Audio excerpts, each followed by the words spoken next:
All right, guys, welcome. We're doing a podcast today. Today is a little bit different. Today we're talking about the journey of a newer real estate agent, switching industries. We're going to be talking about what I have Sean with me today. We're working together. Sean is killing the phones. You know, he's calling all day, every day, nonstop. I don't know, man. I was worried you're gonna burn out, but you told me, this is nothing for you. But so we're talking about Sean today, his journey, his experience, and everything he's learning. Sean, how you doing? Doing well, Oleg. Thank you for having me. Yeah. This is great. You've always been in sales. Yeah, I've been in sales since I was 19. I've been in management since I was 19. So the transition has been kind of interesting. It's a little different, but a lot of things correlate. And yeah, so it's kind of like it's the same field, sales. It's in your blood, pretty much, which is not too big of a like a transition for you. A lot of people go from whatever they're either a teacher. Teachers are actually doing good in real estate. You can do, like, I came from a trucking industry. I was driving a truck, then I had some couple trucks. Right. And I was bad at sales. I was horrible at sales. I knew nothing about it. I couldn't. That's why probably one of the reasons I couldn't run that business pretty good. And I kind of didn't want to have all that stress. And I switched to real estate because I needed this sales experience. Right. And this is the industry where you can get it with pretty much no investment. Yeah. It's like you don't need to pay for the office. You don't need to buy advertisement or anything. You just walk in, get your license and start making calls. That's what you've been doing. So what have you been selling? What have you been selling before real estate? I was selling sneakers for a while, and that was a lot of fun. You get paid per sneaker? Or yeah, no? there was like a commission on top of it. But the thing is that everyone's coming in to buy one sneaker. But what separates people that were good and that weren't good, how many could you sell in one transaction? Could you get 2, 3, 4 sneakers out the door? So you're building that sales up pretty quickly. How can you sell a couple sneakers to the person? You bring them all out. And you show them. You show them each one of them. You tell them each, like, this one could be for hanging out, going to the beach. This one could be walking the dog. This one could be for going to work. And, by the time you change the price points on all of them so they don't look like they're looking at, like, $300 shoes. They're leaving with $180 shoe, $190 shoe, and $140 shoe. Yeah. And they've just walked out with 3 pairs of shoes as opposed to buying just that one because now they're going to utilize those other 2 for something else. Right. And that's kind of where you separate. It kind of relates to real estate, too. It's, going the extra mile for the customer. But you can only sell what you have in inventory. Yeah. And that's tough. In real estate, we're kind of like all the houses are inventory. Yeah. We don't have to buy that inventory. Right. It's just we're selling other people's products. Right. So it's like selling the air, pretty much. It's like it's all of it is for sale. Like which one fits you? Like we can't sell a couple houses to the person because they only need one unless they're looking for investments. But you missed that industry? No. I mean, certain things about it. There was a little bit more of an intimacy with the customer right away. In this business, it's more building rapport and building the relationship slowly. It's a slow burn. In that industry, it was like it's fast. Yeah. Build the connection quickly. Got it quick. Get the sell. Move on. Yeah. That's when you started calling. Right. You started calling and doing it like that. And I told you it's a little bit different. You got to go slow. And then you adjust it pretty right away. Yeah. So sneakers. Okay. And then what else? Just the sneakers? Yeah. That's all all. That. And then I went into client retention in the recycling industry. That was interesting. That was more like building relationships and maintaining relationships and making sure there's no fires and putting out fires if they pop up. Yeah. So that's been a lot of fun. Or that was a lot of fun, but it was a little boring. I needed that the hunt. Go back and go out and get it. And I miss the sales industry. So it's like, what can I get into where I can kind of not have a ceiling? You could have gotten into insurance. Yeah, I could have. But those guys, I don't know. I heard that industry is difficult. Yeah? Yeah. Because when you're with somebody, I don't know. I'm not in the industry, so I don't really know. But from everything that I've read about it, it sounds like a very competitive industry. Well, all of them are. Yeah. All of them are. I would never be able to think about insurance industry when I was starting in real estate because I don't think I'm that sales type that you did sneakers, cars. I think it's the same way. That's tough, You got to be like that. You got to close. You got to close people. Right. Here in real estate, it's very easy. You just build relationships. Right. That's all you need to do. They decide to buy or sell whatever they want to do. They pick their properties. They pick what they want to do and when. You should be there to make them comfortable to be with you. Absolutely, That's it. Yeah. That's all we do. Absolutely, It's the best way. Like for me, it's super easy, to understand that type of sale. Right. I probably will never be able. Like I always when I was a kid, I was always walk down the mall, you know, and there's people that are trying to always sell you something Those are in tough. the mall. Those are tough guys. I'm like, I don't know. I would never be able to do that. Yeah, me either.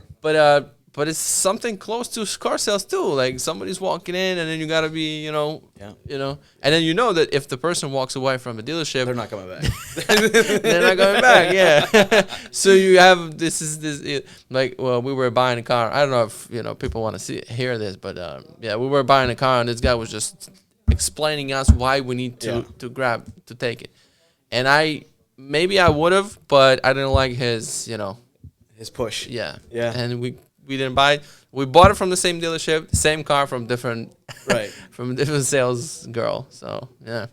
So you're doing the right thing right now. You're making phone calls like all day long. Yeah. It's super important. A lot of people don't they go into social media, which is extremely important as well. Sure. And this is like you have to do this. But then the fundamentals are still you have to connect and talk, So you're doing that thing and you feeling comfortable? What are you learning right now? I'm learning a lot, to be honest with you. I'm trying to take every single call very seriously. So you get a lot of hang-ups too. Oh, a ton of them. I get swears. I get I get the FUs. I get the don't call me agains. I get the how are yous, and I get the people that actually want to talk. And those are the people that I'm looking for. So when I get them on the phone, I take them very seriously, and I try to maximize this. Because it's a needle in a haystack. Not everybody's going to give you anything. Yeah. Most of them aren't going to give you anything, to be truthful.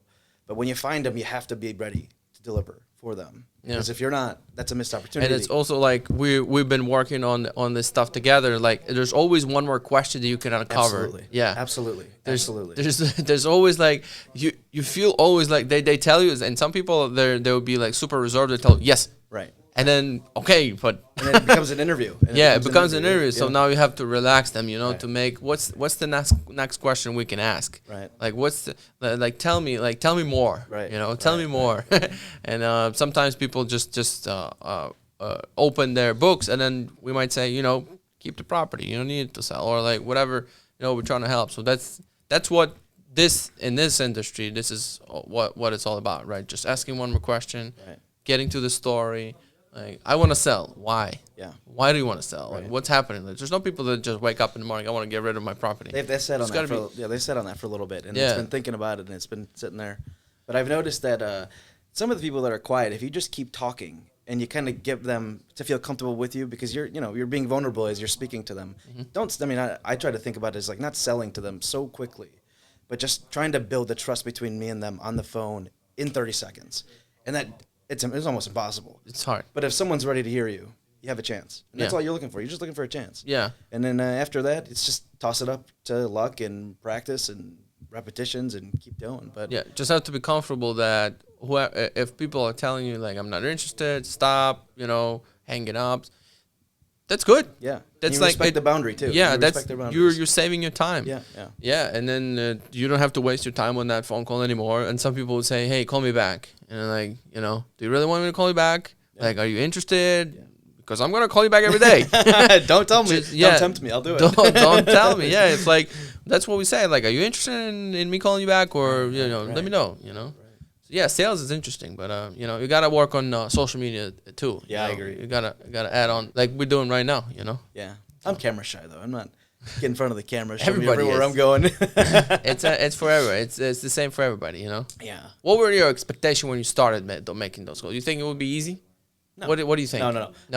Were you afraid of making those calls in the beginning? Were you maybe afraid? I don't know. Maybe just unsure because I don't know what was going to happen. It's like walking into like new land, and you're where like, you going? Where am I going? Where am I taking this conversation to? Right. And that's been probably the hardest part is because I don't know where to navigate the conversation sometimes. Like when I was first doing it, and then it's been great. You've been basically giving me feedback after every call. Yeah. If the conversation goes any deeper, you're there and you're like, hey, why don't you try it this way, or try it this way, and you've given me a couple options where I can work with it, and then I'll write it down. I'll think about it for a second. How can I say that in my own words so it sounds true to me? So it doesn't sound like I hear script. Use a script. Yeah, you should have an outline of what you want to use. But if you don't sound like you on the phone, like I don't think anyone will take you seriously. Yeah.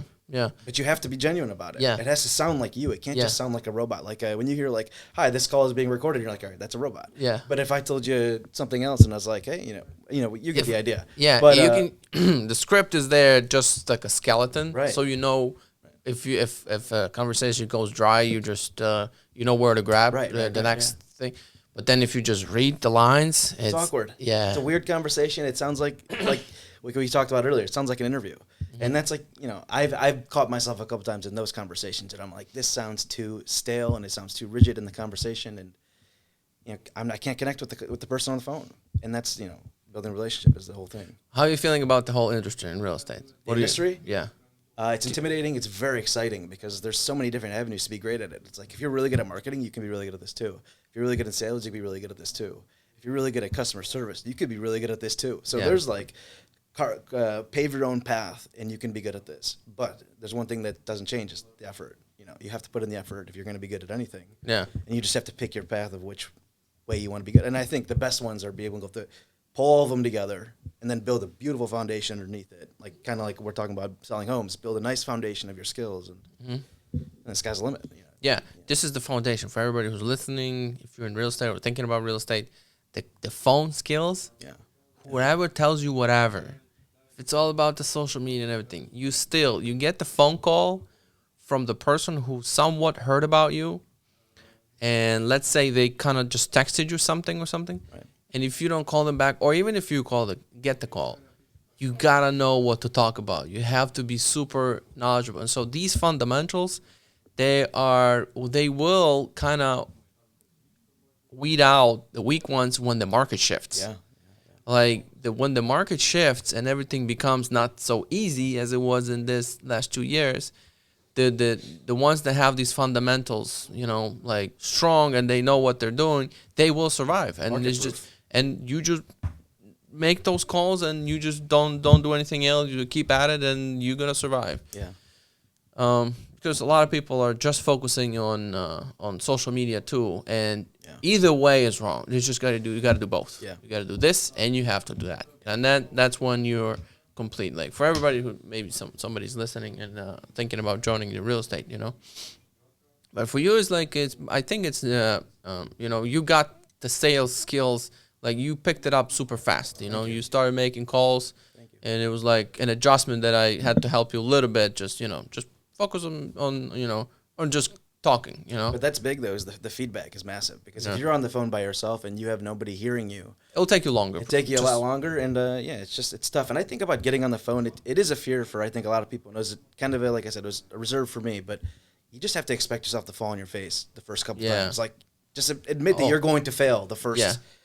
Just put let's say 8 hours. The first 3 hours are going to be terrible. Yeah, the sooner you get it, the better. Yeah. The sooner you get it, the sooner you will get out of it. Right. Just go through it, baptism by fire. Get through it early, move on with it, and you'll just start to get better and better. And you just have to, you have to be comfortable with able to fail. That's tough for me and a lot of everybody. It's tough to fail because you have to look at yourself in the mirror after that. We're going on an appointment today. Yeah. At 5:00. Yeah. The one you we're booked. going to close that appointment today. That's what we're doing. Yeah. That mindset. We're going in the closing. Remember the guy? Remember the guy you called and he wanted to meet you at the casino? Oh, that was so wild. he has 2 properties and he wanted to meet at the casino. Then I called him a couple days ago and he sounded like Yeah. He's a funny guy. But I would have gone to the casino if we were there. I would have been there. If that's what the business calls. Yes. This is what it calls, and this is where I need to be. And, yeah. I don't mind. Did you have anybody who would knock you out so bad that you could it would take you a couple hours to get back to normal? Like they would say something, or it would just hurt you. The phone call. Oh yeah, I've gotten a couple text messages back that have been like very creative, honestly. What they've said to me. It's like, I don't really want to say it, but it's like basically go somewhere. Do this, do that. It's been terrible. Like you hear some things, but it's like whatever. It's not about you. You're the reflection of them. Like this is their thoughts, and you're just that icon that is that feeling where it's poked up. So it's not personal. Nothing's personal. Yeah, that's important. Yeah, like it would in the beginning, it would kind of touch me a little bit. I would be like, and then maybe throw me off for a day. Yeah. Now it's like seconds. Yeah. Seconds. I don't even. It's so. Missing me. It's just going. It slips right off. It slips right off. It's like it's delete, erase, whatever. Like next. I don't. It's just amazing. It's everything's here. Yeah. Everything's in there. Yeah. Between the ears. Yep. Yeah. Just you have to be a little careful with the do not call list. That's just, those are the people that don't want to go. Definitely respect the do not call list. They ask not to be called. So respect that. We gotta respect. And that's okay. They don't want to. They don't want to work with people that are great. That's on them.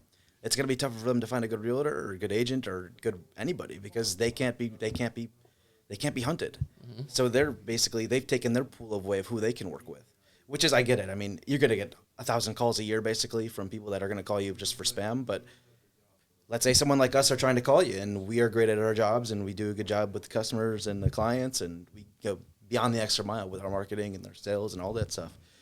They don't have the opportunity to work with us, and that's, that sucks for them because we offer them an incredible product. What is your dream in real estate? What do you think from this sales job?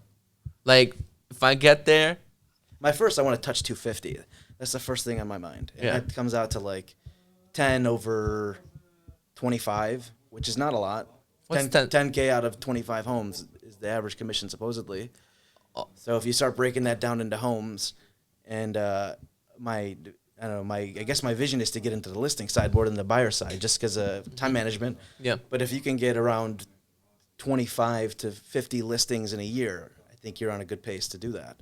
And Which I is don't not think that's hard. super hard, I yeah. don't think so. Yeah, Yeah. As long as if you're committed to getting on the phone and just prospect. I mean, this business is prospecting. Like, Yeah. unless you have an incredible referral But base, and you've been then, here for a yeah, while. but then you use your success, advertise your success Sure, yeah, for to sure. bring more For sure, yeah, business. for Yeah, sure, yeah. because then once you start listing, then you can have neighbors and friends on your Facebook and everywhere notice that you're selling this product. Right.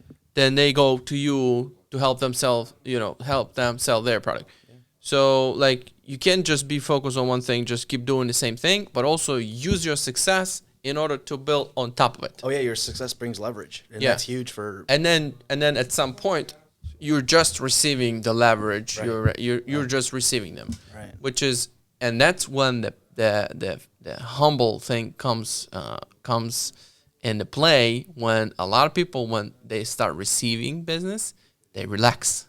Do they pass off too? I would think it like. If At some point, Yeah. yeah. At some point, it depends. Everybody has a different goal, but some relax and they think that I already done it. Right. I'm good. Yeah. I'm getting the business now. It comes to me, and then everything shifts, and now you have to go back to making, right. and you start all over. There's an interesting thing people say. You're into MMA and boxing. There's an interesting thing that they say about fighters. It's hard to get up and train when you're in like silk sheets. When Yeah. you're so relaxed. Yeah. You've made all this money and you're Yeah. like on this king size bed. Yeah. How do you get back up? Yeah. And put back in the work when you need to? And it's hard for everybody. Once you get to that point, you don't really know until you're there. Like, do you take a step? Most people take a step back. Like, I can relax, but can you? That's the kind of the thing. And everything works, in real estate. I've noticed everything works. Sending mailers work, making calls work, just doing Instagram also works. Yeah. But you're just a little bit vulnerable, Right. You're vulnerable to your audience. Right. So in order to be complete and like an MMA fighter, to be a martial artist Yeah. at this game, you need to know how to do everything. Right. Phones, referrals, Right. how to work past lines, how to do everything. Right. And that's when the real, success comes from. But, listing 25 to 50 houses, I think I am going to close probably around 50 Bravo. listings this year. Bravo. And we're going to close probably 250 total. So about 200 buyers, 50 sellers. That's good. Yeah. Oh, so you're dominating the listing market in Not really. our office. Not really. Oh, yeah. Yeah, Yeah. Like yeah. we're mostly, we heavy on buyers. We're about, 80% buyers Yeah. in the office. Yeah. Which was kind of like a trend in the last couple of years. There was interest rates are low, bunch of buyers. Right. We can't just tell them, Yeah. we got to work. Yeah. And that's how it's been. But now I feel like there's going to be more sellers coming. And these rising interest rates are going to bring the demand down a little bit. Absolutely. Which might also bring prices a little bit too. Like they raised interest rates yesterday. Yeah, I saw that. 0.75%. Yeah, I saw that. Like, or points, whatever. It's the same thing. So basically that's going to raise interest rates. The buyers are going to start thinking either it's going to be crashing soon or it's already crashed, and they're going to either negotiate everything down or they're just going to wait. So Right. that brings demand down. And the sellers, the ones that were thinking about selling, were like, I'm going to sell now because tomorrow's going to be cheaper. Right. And next week's going to be cheaper even more. Yeah. So So I better put it up for sale. And they've also so, just missed that chaotic market where things were flying, going over Yeah. listing or asking price. And So then they're gonna see we're at the peak. Now we're only coming down. So Right. if I'm selling now. right, yeah. Or I'm keeping for long because, and that's what we're gonna have. A lot of people are gonna, have 3% mortgage rates. They're not selling at all, never, because it's a 3% mortgage rate. I'm not selling that, Or if somebody has a rental property and somebody moved out, and I was thinking about getting rid of it, I'm getting rid of it. Right. Getting rid of it. Right, No, right. a lot of for sale by owners are gonna need help because demand dropped and they have no exposure. Right. They need help with. They don't know that either. They don't know it. They have no idea what they're getting. The disclosures, who's going to show the house? Are you going to be able to vet the people that are coming to see your house? I mean, there's a lot of things on the table that we need to go through, and then they just because they're so busy with their life, they don't know these things, and this is our job is to try to get that to them as efficiently as we can. That information that you don't know what you're getting into, and it's going to be really tough to.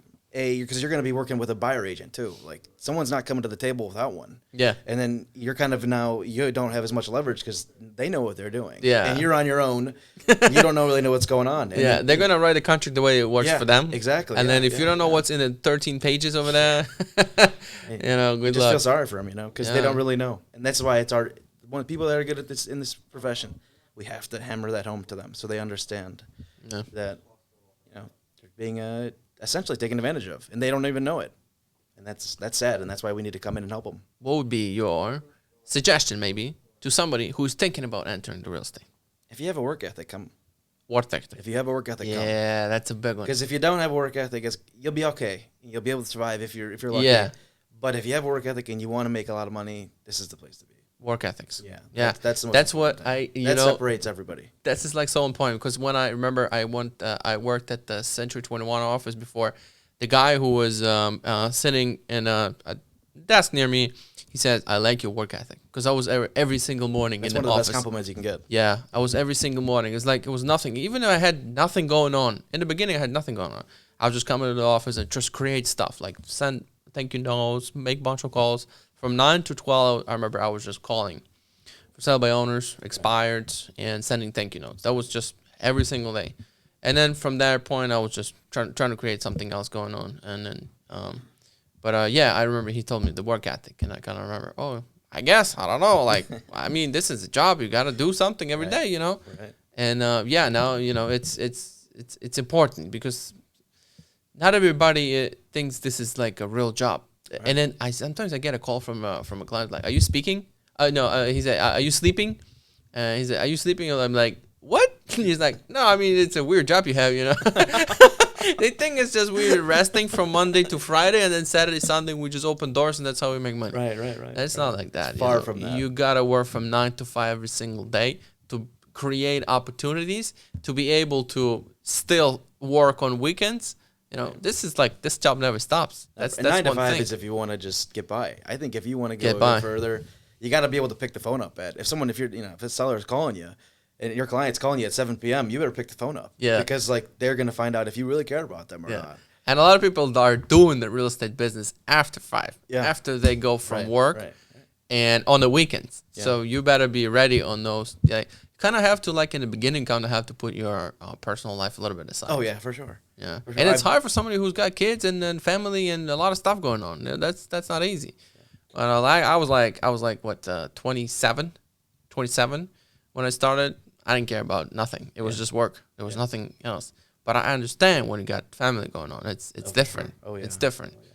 I got nothing else. Then I would just just put everything I had there. So work ethic is your advice. If you have one. If it's in you, you got it. Go get it. Yeah. If you're willing, you have to be willing to, though. Yeah. You have to be willing to have the work ethic. You can't just burn yourself out work ethic. They're two different things. Yeah. Because if you'll burn yourself out, you'll be done. You'll tax out early. You'll be done. You'll top out early. You'll go back to your industry that you just came from. And it happens quite often, as I've noticed a little bit. People there, market gets a little chaotic, people start to leave. Yeah. But if you can weather through a chaotic market and you have a work ethic and you're willing to have a work ethic as opposed to just burn yourself out, I think the sky's the limit. You'll do whatever you want to do. You'll make as much as you want to make. Just be comfortable where you want to be comfortable. Yeah, and then you say you're not comfortable on the camera. Come on, man. You're crushing this. I hate the camera. Yeah. All right, guys. This was Sean DeFrenza. You better follow him on everywhere you can. All right, guys. See you next time.